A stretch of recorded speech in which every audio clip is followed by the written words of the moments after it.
everyone. In honor of Data Privacy Week and on Data Privacy Day, welcome to IndusLaw's Data Privacy webinar. We have two very exciting sessions today, and we start with this one. When thinking about the topic, we realize that, the acronym TBD about sums up the state of various laws with respect to data privacy. They are indeed to be discussed in various forms, but we thought we'd just call this session Thoughts About Data. My name is Karthik, and I'm a senior and founding partner of IndusLaw, and it gives me great pleasure to welcome our panel, which comprises of Bhavna. Bhavna Sangwan is the Director and Associate General Counsel, Payments and Privacy at Amazon. She has over 16 years of experience at corporates, including Bharti Airtel and GE Money. She was a founding member at Airtel Money and has extensive policy experience of fintech and privacy. Hi, Bhavna, welcome. Next, I have Garima Budhiraj, heads legal and compliance for MobiKwik. She has over 8 years of rich experience in the fintech space, ranging from regulatory compliances, advisory, contracting, and dispute resolution. Hi, Garima. Welcome to the session. Thanks, followed by Leher. Leher Apaya is IBM's lead privacy lawyer for Asia Pacific. He was one of the 6 Indians selected by the UK government for the Chevening Cybersecurity Fellowship, where he engaged with government officials and industry professionals on policy issues around cybersecurity and privacy. He's also a frequent speaker at industry conferences. Hi, Leher, welcome. Thanks for spending some time with us. And last but not least, we have Shreya.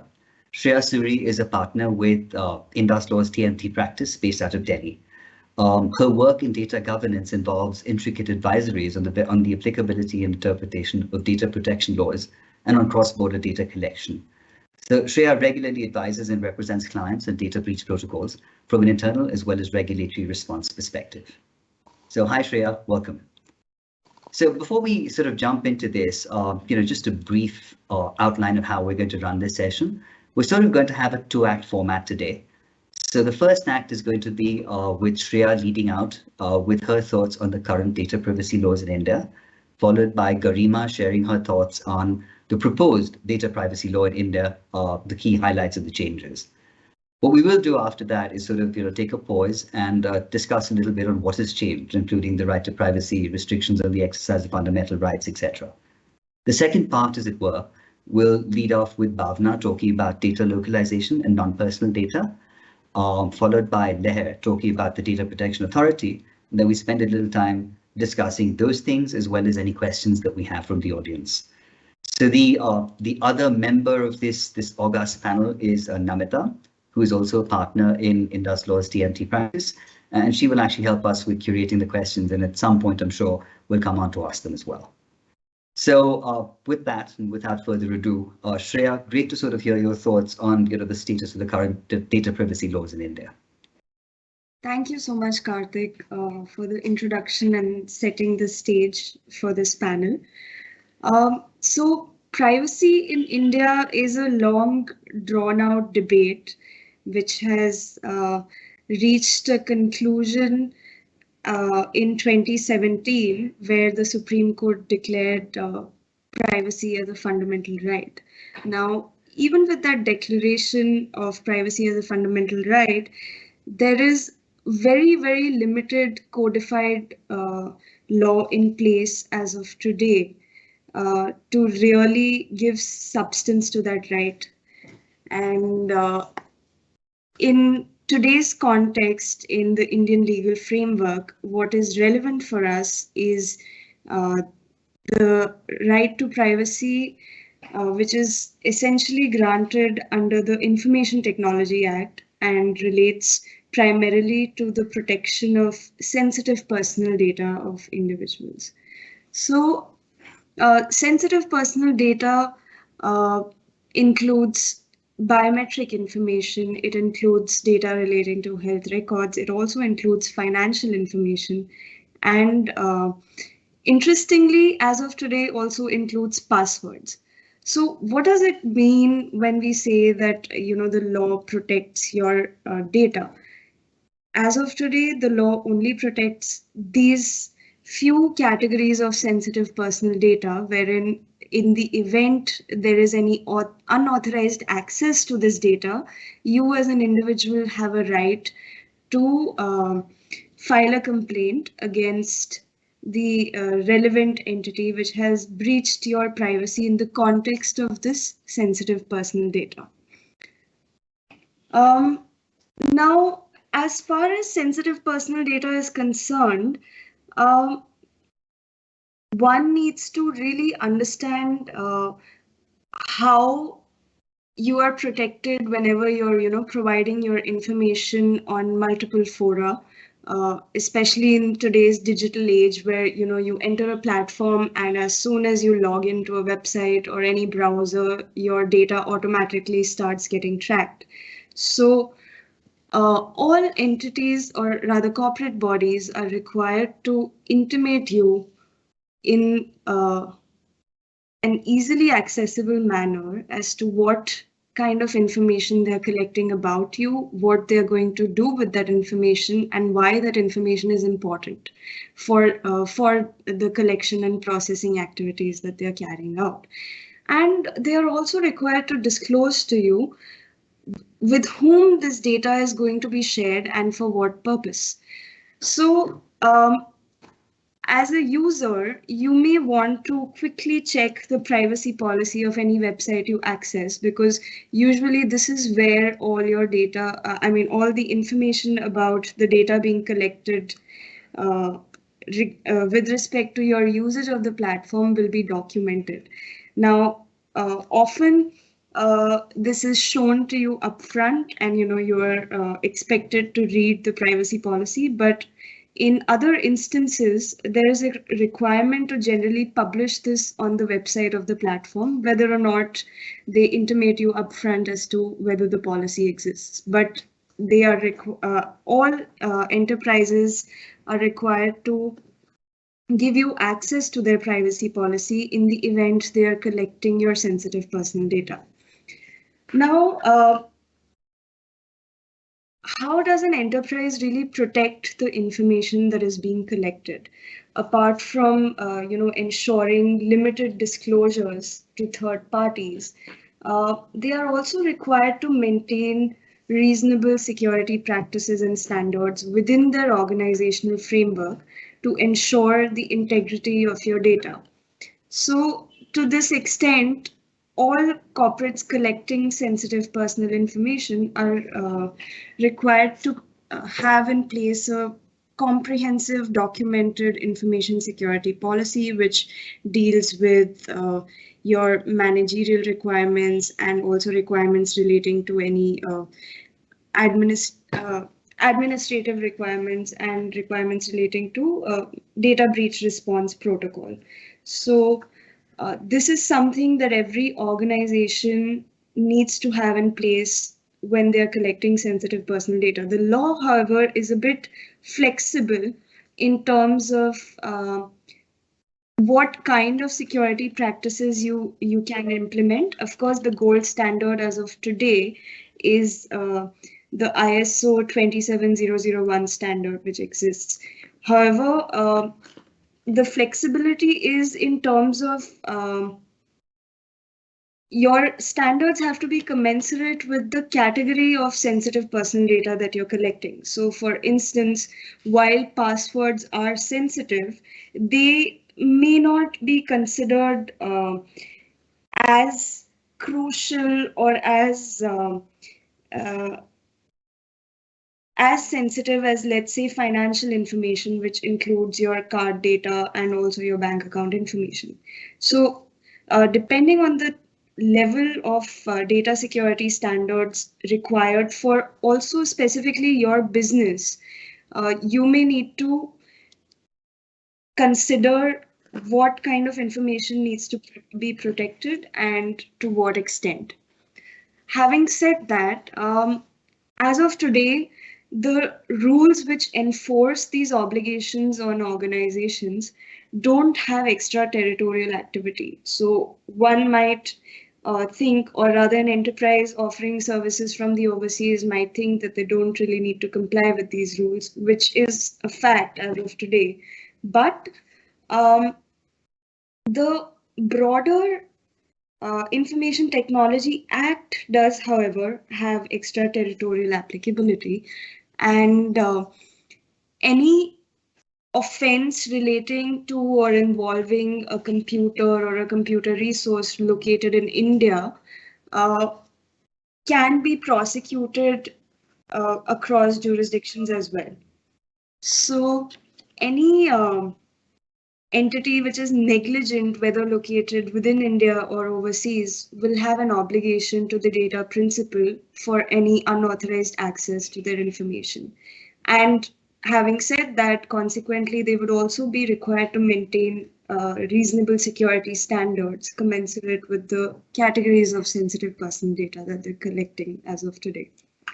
So this is where the law stands. Uh, and of course, we are progressing towards a much larger framework and a more comprehensive and robust regime, which, as Karthik very rightly pointed out, is still TBD. And we're not sure where we will come out on the other side at this point. But with that, I would like to hand over the panel back to Karthik to introduce the next speaker. Thanks, Shreya. So Garima, we've heard everything that Shreya has to say. There's obviously some questions, right? So, for example, if I use my phone to access the website and then that phone keeps pinging back my location as I walk around the street or walk to my favorite pub, would that be, personal data? Is that protected? And, sort of, how does the new law sort of deal with this differently? So look forward to sort of hearing your thoughts on where the new law proposes to stand. You're on mute, Garima, I think. Yeah, so sorry about this. Thanks so much, Karthik, for having me, and I thank the Indus team for having me and giving me this opportunity to actually talk about this very important piece of legislation. And thanks, Shreya, for setting the stage. I would just give a brief, because the bill itself has gone through a roller coaster in the parliament. So the bill and the data protection bill to 2021 and the JPC report was tabled on the 16th of December. And of course, this is an outcome of the Puthuswamy judgment, wherein there was a lot of pressure on the legislation to do something about privacy laws in India. So I will quickly, take the panel and the participants through basic takeaways of the new bill and the report. So we start with the name of the bill. The name of the bill itself, it was Personal Data Protection Bill, and now it's Data Protection Bill. So it's very clear, the verbiage and the intent of the committee is very clear that they want to add non-personal data within the realm of this law. And if we read the report, it's very clearly mentioned that the reasons, one of the foremost important reason is that they feel that the distinction may be detrimental to the basic idea of privacy. The second thing is that, the whole movement and collection and storage of data, it's extremely difficult, to draw that segregation between personal and non-personal data, and to have a different layer of, legislation around them. There can be different layers of protection, but to have that different layer of legislation will be very cumbersome. So that is one takeaway, I would say. The second takeaway, which is extremely important from the global perspective as well, if we compare the Indian law, is the age of consent. The age of consent has been fixed to 18 years. If we go through the GDPR regime, it is the age limit is 13 to 16 years. Of course, the nations have been given right to kind of experiment between that limit. If we look at the US standard, it is again 13 years. And so, of course, if we go by the global standards, 18 years is a bit too much, but the JPC, the committee members were of the opinion that it has to be some consistency between the law, the legal framework, and basically the age of contracting is 18 years. So they wanted to basically, have a consistently over there. And they were very clear. They said that if that is amended, we will amend this as well.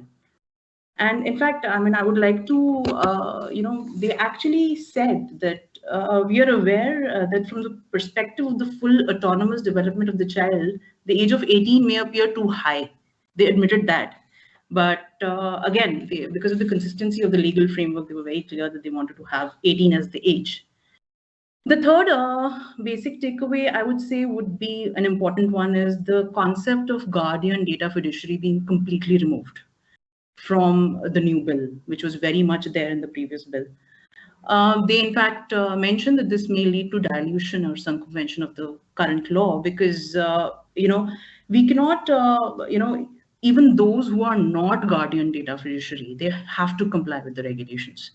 So they cannot be like exclusivity as such. So they completely remove the concept.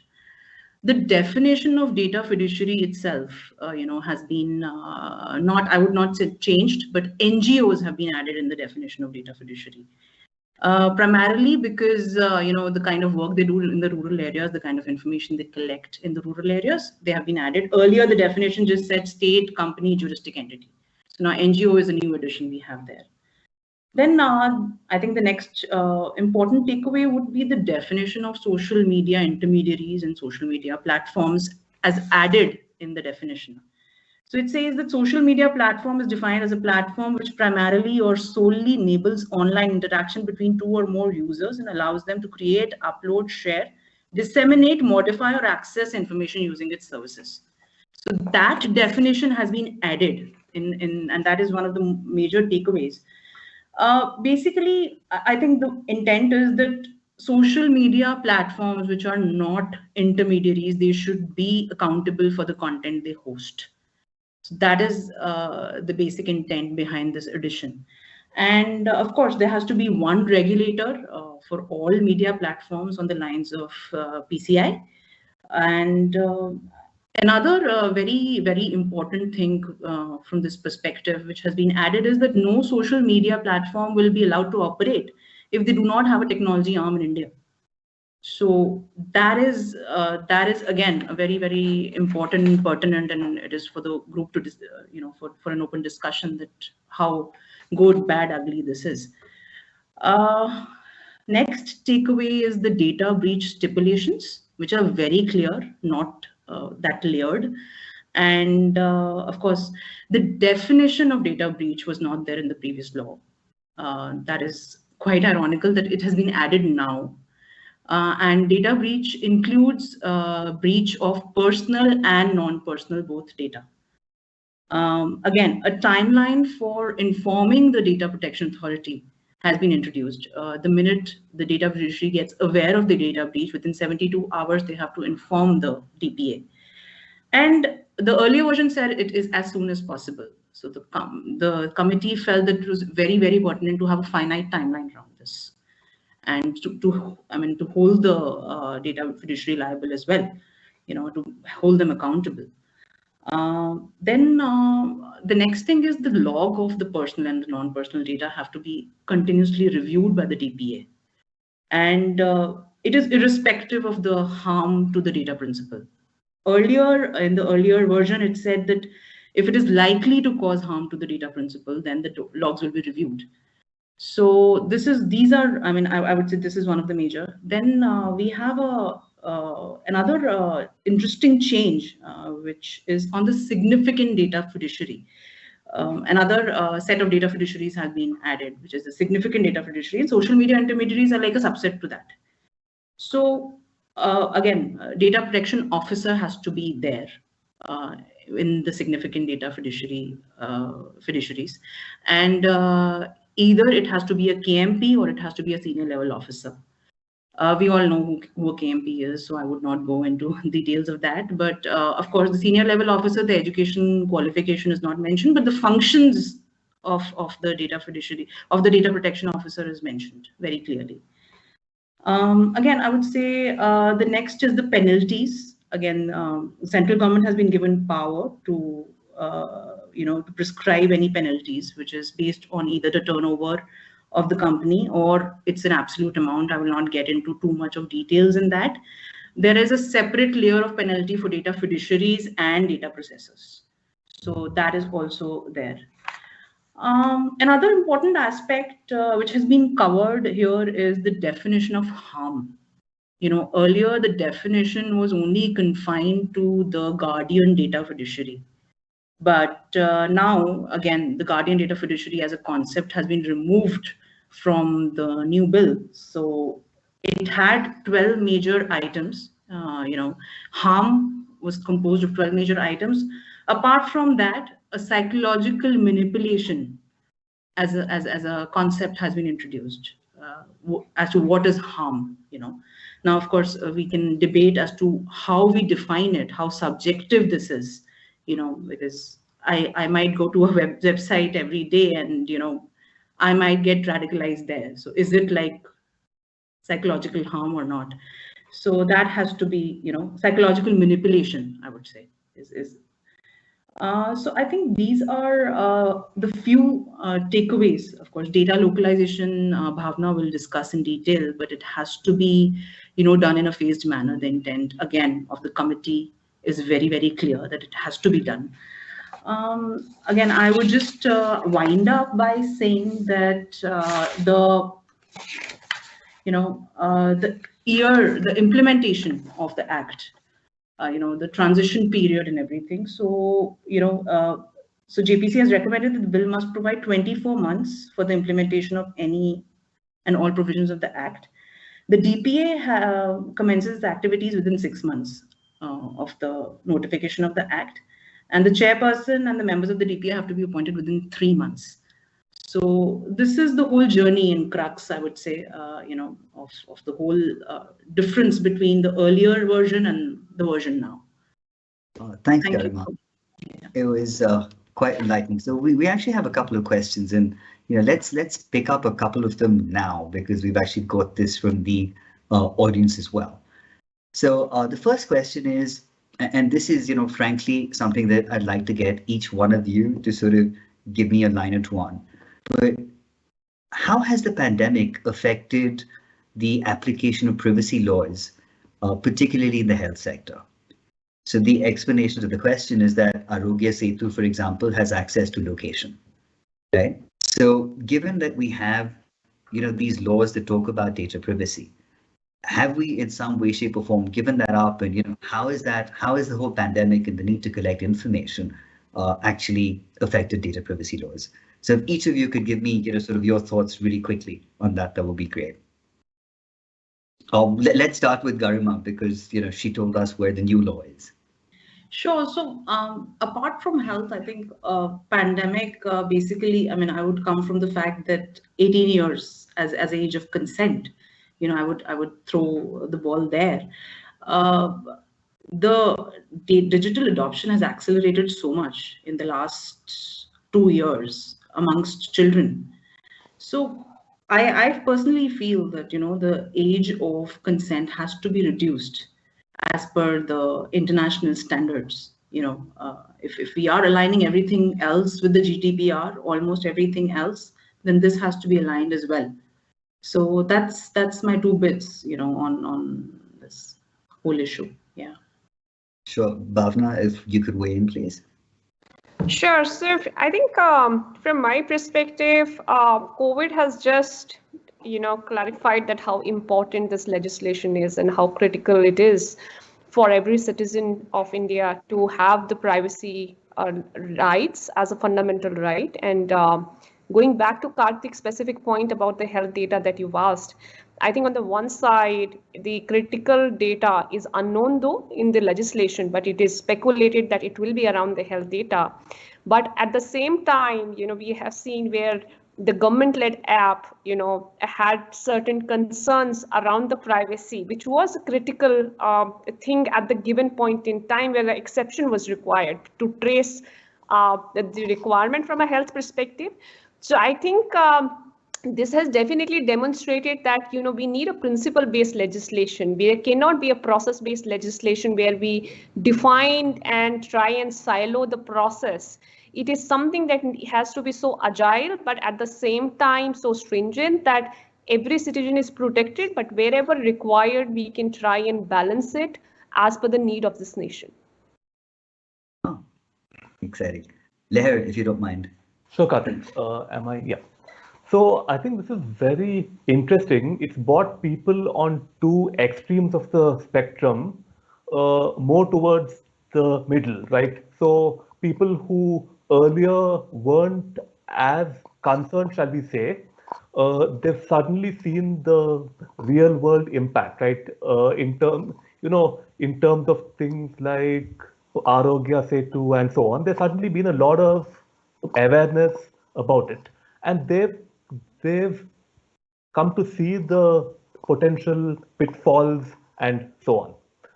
On the other hand, people who were, shall we say, on the other side of the extreme, insisting on very strong protections and so on, they've suddenly seen that in an emergency, for instance, or in a situation where you need access to large sets of data, where you need access urgently, so you will have to come to some kind of balance, right? So I think it's interesting in the sense that A, it's brought about a greater awareness. B, it's also helped people understand the trade-offs, shall we say, involved. Excellent. And Shreya, do you have anything to add? Yeah, so I think it kind of circle back, with this collection of data, including health data more than also the GPS location, but health data is generally considered sensitive even as per the existing law. So the whole Puttaswamy judgment sort of came about because of collection of Aadhaar information by the government. And this, of course, was seen to be happening a lot more again in light of COVID. But one thing where, the state was also empowered to do so was the fact that, yes, the right to privacy has been declared a fundamental right, but it is also subject to reasonable restrictions. And that was also recognized by the Supreme Court at that point in time. And any legitimate state aim would, to preserve any public order, etc., would fall within that category.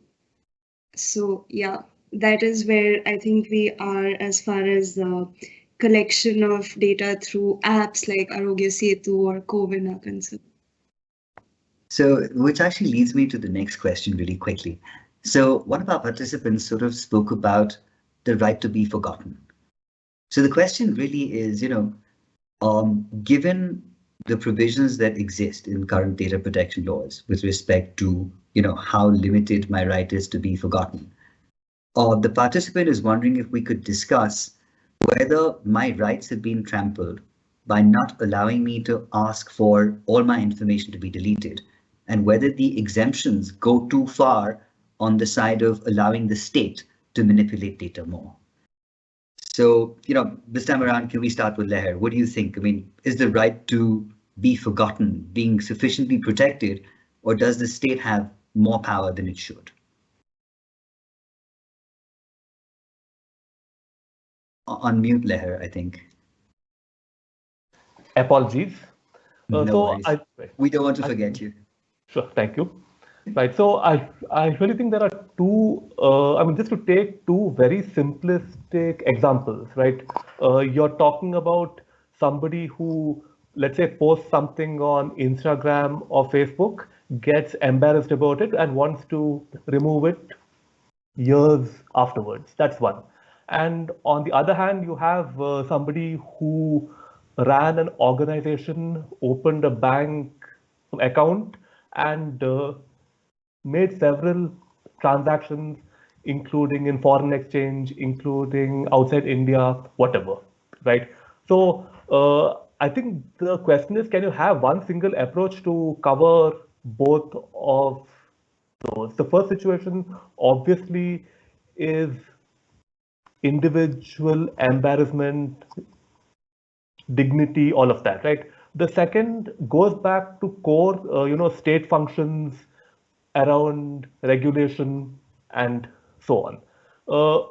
So can you have both of them on the same plane? Can you apply the same standards? No, right?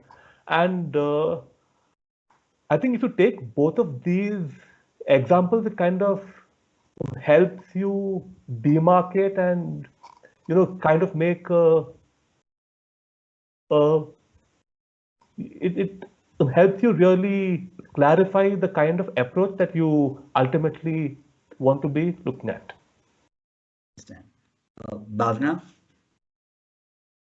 Sure, and I agree with Leher.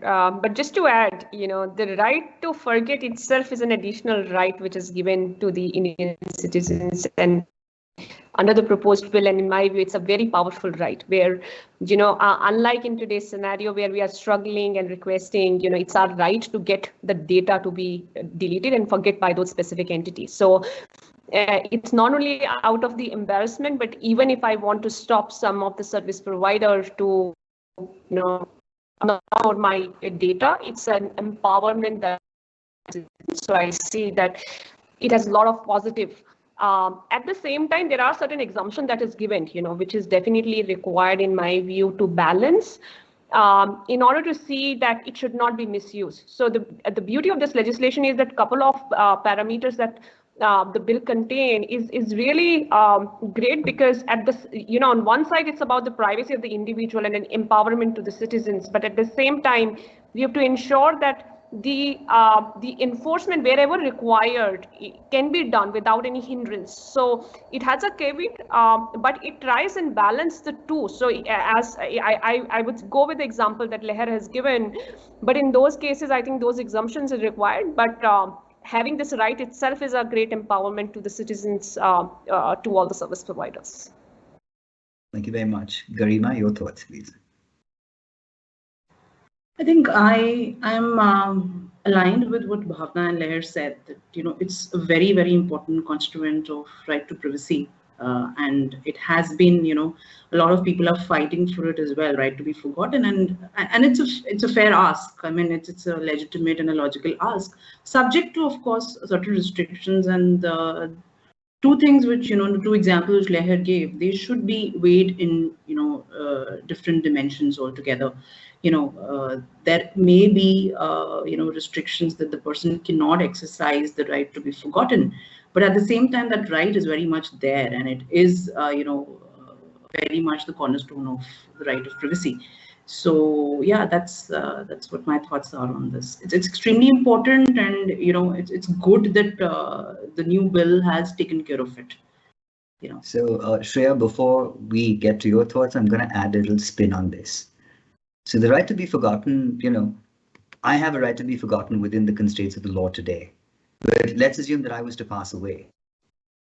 Do my heirs have the right to do something where I can be forgotten because, I've been up to all sorts of mischief that shouldn't be out there? That is a very, very interesting question. And to be honest, haven't really come across in advising on this aspect, but theoretically, I do think that it should be possible because, you do have the right to withdraw your consent, and yes, if said consent was not given by your heir, but if they can sort of establish a legitimate link as to why your data should be deleted, specifically if the concerned individual or data principal no longer exists, whether it is still relevant to be continuing processing their data would be something that will definitely be considered for any request for withdrawal of consent, or rather for exercising any right to be forgotten. In fact, the European Data Protection Supervisor also has recently passed a ruling where they have told Europol to delete information of all individuals who do not have established links to criminal activity. So whether or not they were part of an investigation at a different point in time. So here also a third, although this is a supervisory body, but they do recognize, at least in the EU, that this right holds significant value to any data principle, and whether or not it's being enforced directly by the said data principle or through a legal error for that matter, I think they will uphold that right to privacy as a concept, being a fundamental right now guaranteed under the Constitution of India. Thank you. Well, I suppose the thing to take from this is, be naughty, just don't be caught being naughty. Anyway, I kid.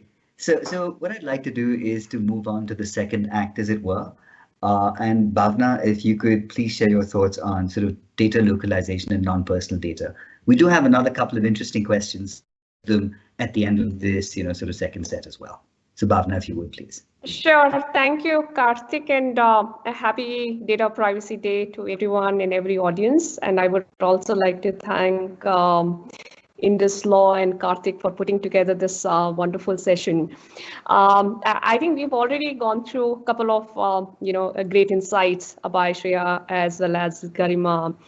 I think what I'm trying to explain is a different aspect, which is about the data localization in non-personal data. As we have discussed that initially the law started with keeping the privacy as a central theme, but it expanded over the data, while the latest bill that we have received, is keeping the data as a central theme. And I somehow feel that the privacy is secondary, or it is critical, but it is more revolving around the data. And two broad provisions that is actually making the data as a central theme is actually about the data localization and the non-personal data. The data localization in Indian context is very simple. That is to keep and collect the sensitive personal data as well as the critical data to be stored within the Indian borders, right? And there is an underlying assumption, under this is that the data localization is going to lead to a better privacy. But there are many studies that contradicts this assumption that data localization will not necessarily lead to a better privacy.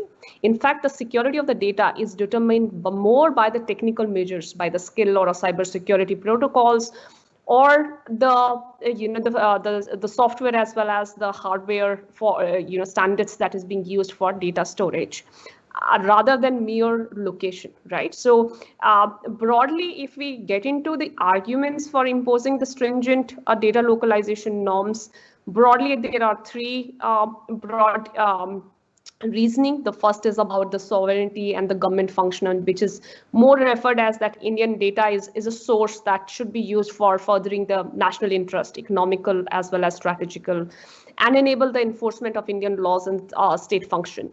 The second is more about the economical benefits that may accrue, to the local industry in terms of creating more local infrastructure, or for that matter, employment, or contribution to the overall ecosystem. And I think the last one is about also an argument that hosting the data in India will enhance the privacy and security of Indian people, as Indian laws will be applicable to those, and Indians may have, the citizens may have a local remedies. But if we try and understand the details, it is actually these three reasonings are fair, valid, and can be achieved through multiple other modes that exist. We believe that the data localization, if it imposed and at the level where it is today, may lead to unintended consequences also. The first is that data localization should be tailored as per the cost and benefits. And data localization is not a new concept that is under the PDP. In fact, if we see, the telecom regulation required the subscriber data to be in India. It was followed up by the Reserve Bank of India imposing the data localization requirements. And in that, the scope of the data localization was based on the activity that you are doing. And the data that needs to be stored is not citizen backward or an individual backward, but in fact, the data was more by the activity backward, which is more critical for the Indian as a country.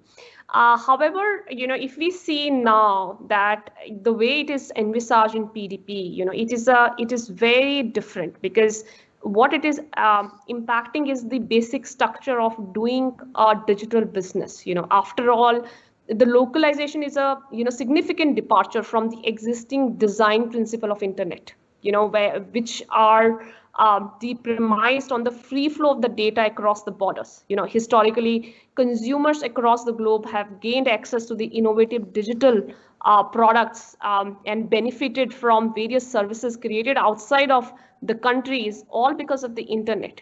Given these considerations, the localization is just going to be a disadvantage to the country overall, and may defeat the basic objective that we are trying to achieve.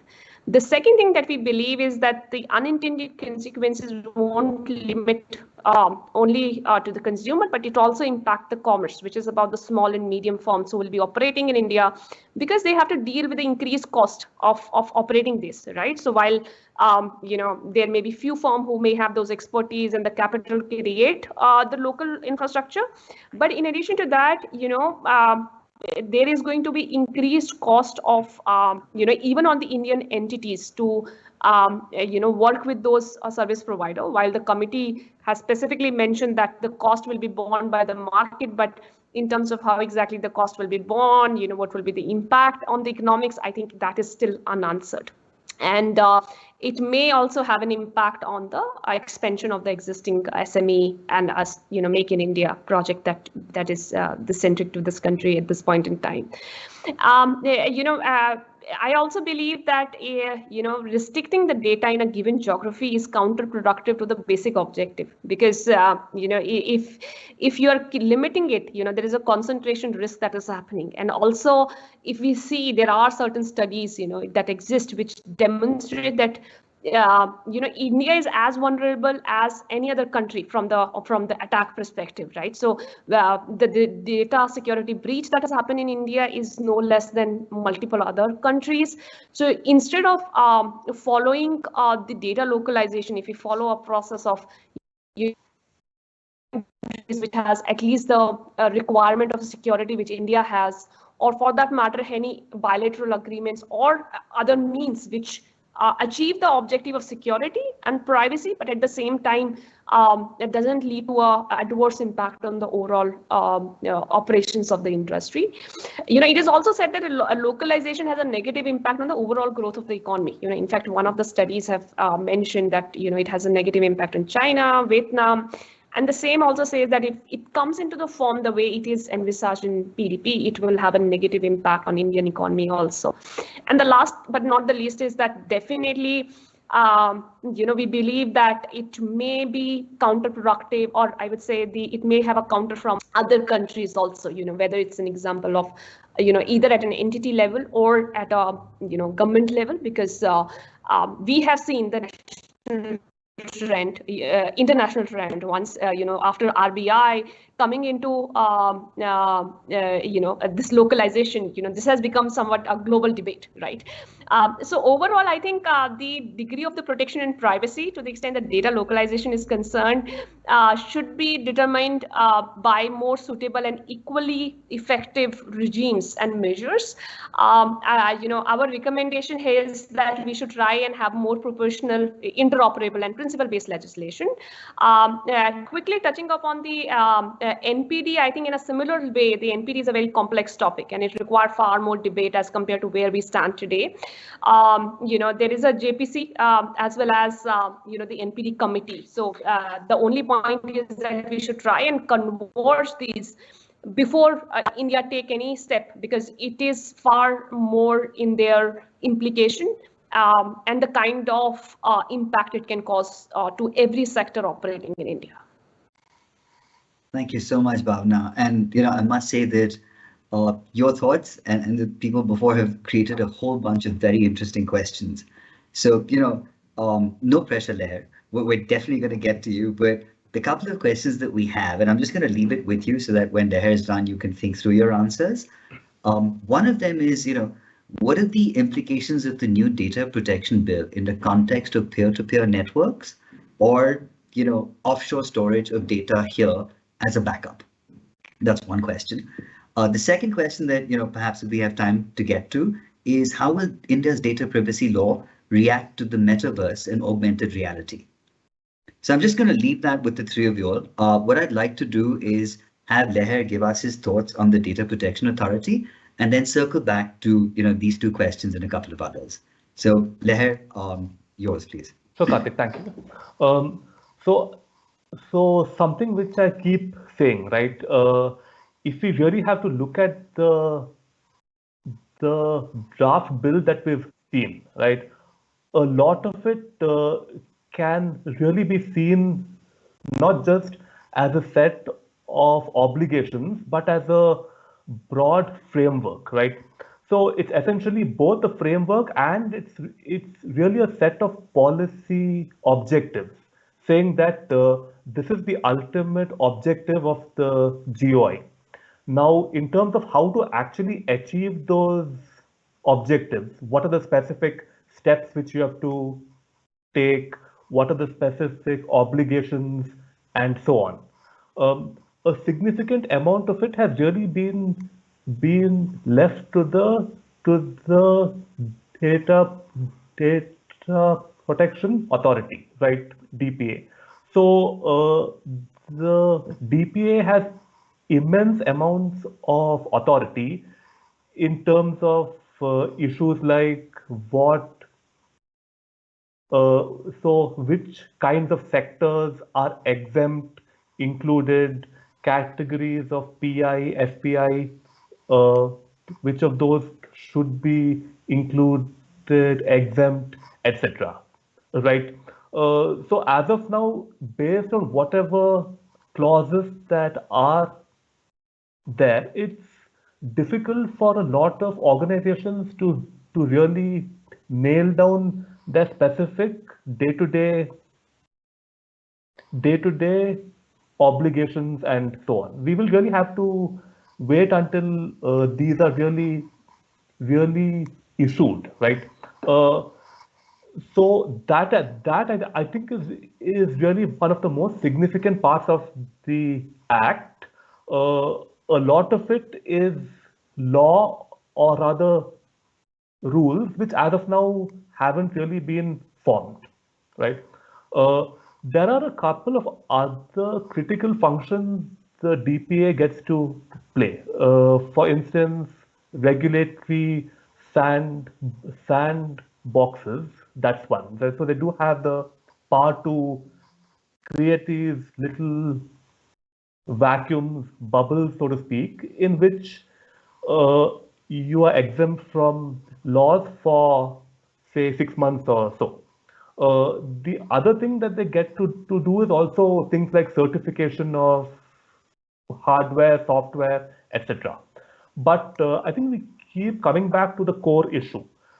The DPA is really the single most significant entity here, because it's going to be the body which is actually going to issue all of your day-to-day operating obligations and so on. Now, in terms of, and I'm talking about large organizations here, right? So, what can we potentially look for? Uh, the first thing I would say is that any DPA, I guess we would, we would be so very hopeful that it's familiar with our industry, familiar with all of our operations, etc. So I would say that the first thing any data protection authority needs to do first is really make sure it's properly staffed, resourced, all of that, right? Invest in education, training. Uh, the second thing is that, as I said, right, the Data Protection Authority is really going to issue rules, guidelines, codes, all of that. The one thing to remember is most organizations already have all of these processes, right? So we have things like interco schemes, we have things like global processes, all of that, right? So every aspect of a lot of our day-to-day operations is already set, already established. Uh, so when a data protection authority goes out there, sets these rules, I think one of the questions to ask is, what are the broad policy objectives it's trying to achieve? A. Two, are existing industry practices, are what organizations are already doing, will that serve to achieve those objectives, right? Because what we don't want is a data protection authority who goes there and starts issuing rules in some kind of vacuum, right? Without understanding our operations, without understanding the kind of ecosystem, shall we say, that we operate in. So what we're probably looking at is things like issue draft rules, give organizations a chance to go back, give feedback on it, give organizations an opportunity to say, okay, these are your objectives, right? We have alternate ways to achieve it, which are more aligned with our day-to-day operations, right? And also remember, organizations, they spend a lot of effort, expenses, and so on, establishing all of these, right? So if we have to, completely upend it, rip it open, so to speak, the question I would ask is, are our current operations, can they also achieve those policy goals, right? Uh, I guess what we are finally looking for is adequate opportunity for feedback, adequate chance to put forward our views, uh, and an opportunity to provide alternate approaches. Finally, once these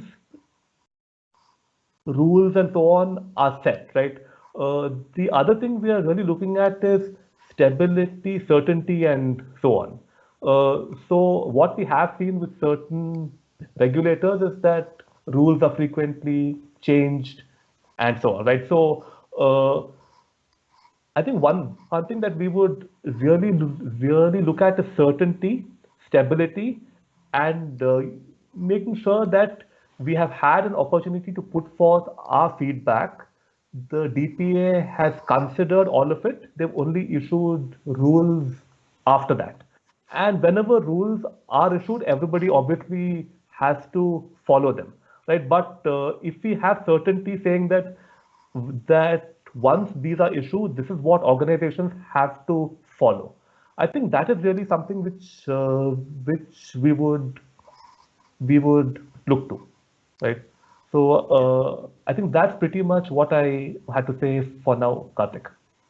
Thank you, Leher. I mean, I think you touched upon the overwhelming concern with respect to the Data Protection Authority, which is that by virtue of its operations, the fear, concern, until the authority gets up and running, is that it will require companies to expend a lot of money outlaying infrastructure and all of that to comply with the various regulations that they come up with.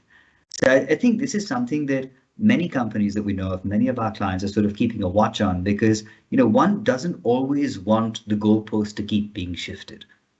And right. I think you summarized that very accurately by talking about certainty. So we have about 7 or 8 minutes left, and frankly, ladies and gentlemen, there are several very interesting questions that have come up. But let me just circle back to sort of the two that we spoke about. And the question was really, the implications of the new data protection bill in the context of peer-to-peer networks and, offshore backups. And I suppose the second question, which we can sort of dovetail with this, is, how will India's data privacy law react to the metaverse and augmented reality? The same thing, I guess there are different angles to it, but, Bhavna, it would be great if you could lead us off. Garima, you're next, Shreya, and then Leher, because he hasn't really had the opportunity to look at this while he was speaking. So Bhavna, if you don't mind.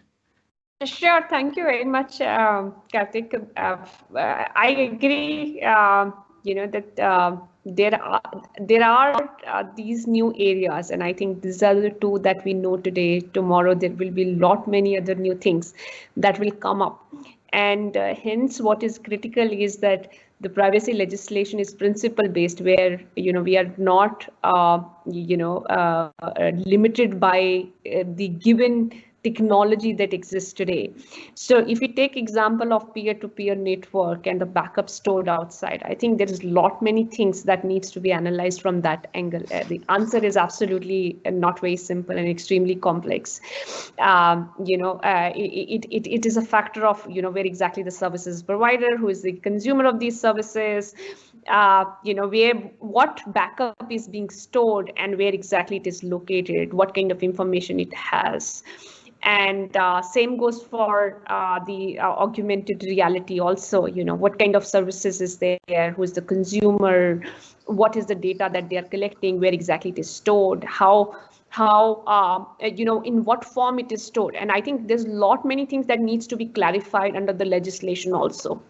So under the data, whether for the sensitive data, it's a mirror copy or original, unlike RBI, where they want the only copy to be in India, can it have traces? Or for the critical data, even the processing is not allowed. So if these are the activities which is done in, for example, a space which is critical tomorrow, then even a cross-border processing is possible. The answer to that may be no. So I think this is a very open and a complex question. The answer to that is yet to be seen, how exactly the regulations on the data privacy will actually be notified. And also it depends on the services that this underlying technology is servicing actually. Fair enough. Garima, your thoughts? Thanks, Karthik. Well, I am aligned with Bhavna that this is an open-ended, topic as to where the data will be stored and how. As against, fintech, wherein, RBI is very, very categorical as far as 2018 regulation is concerned, that the whole data will be stored in India. And a lot of fintech companies who were storing data outside did those massive migration activities of transporting that data to India on particular deadlines. Of course, the data again is very wide when you come to RBI regulations, but again, it's not very clear in the current framework of the bill as to how the processing, how the mirroring will happen.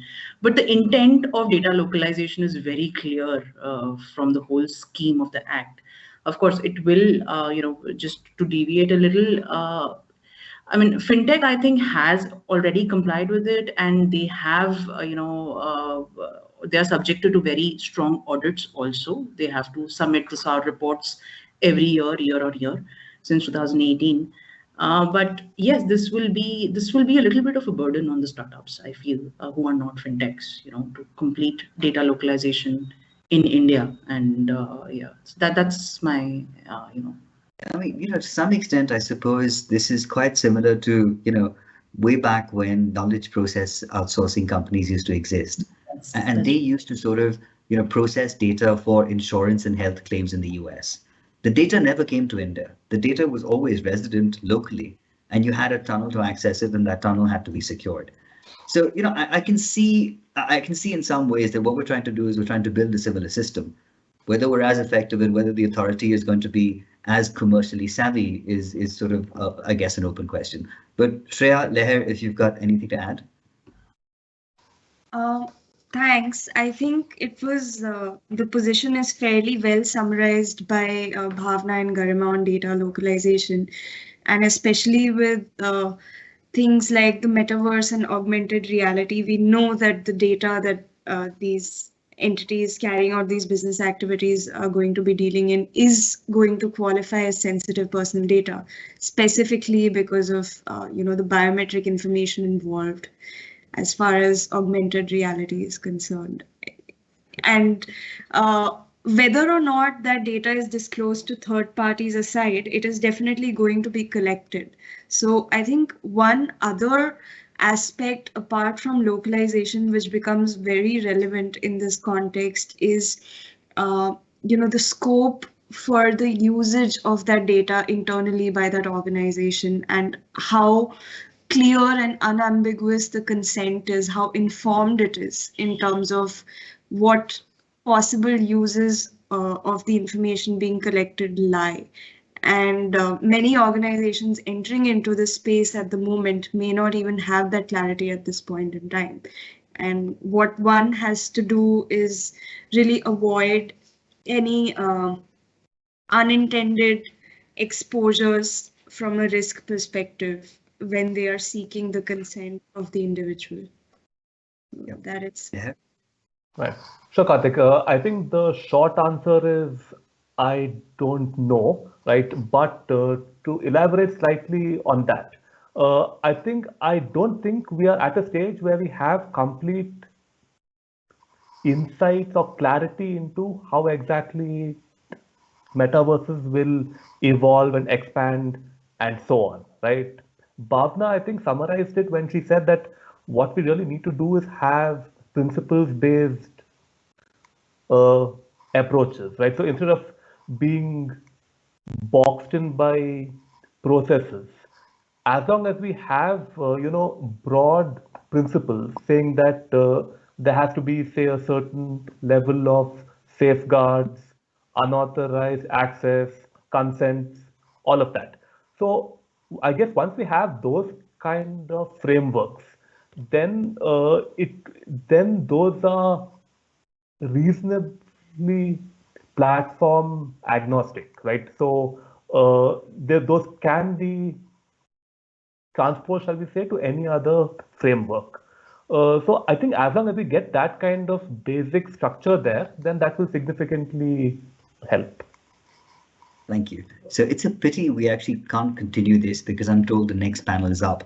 But I will admit that there were a whole bunch of questions on GDPR, which we didn't get to. And I think, the one on, there's a multi-layered question on GDPR is, should India actually model itself on that law, given that our culture and ethos is different, which is one question. And the related one to that was, supposing you're talking about European data, and there's a conflict between GDPR and India data localization, which law will prevail and why? Now, I would love to get your thoughts on this, but I fear that the next panel will, hang me from the nearest yardarm. So, I really look forward to doing this again. And I'm going to ask Namita to come on and, just quickly say a round of thanks. But thank you very much for your time. This was a very interesting panel. Thank you. Thanks, Karthik. Namita, you might want to unmute yourself.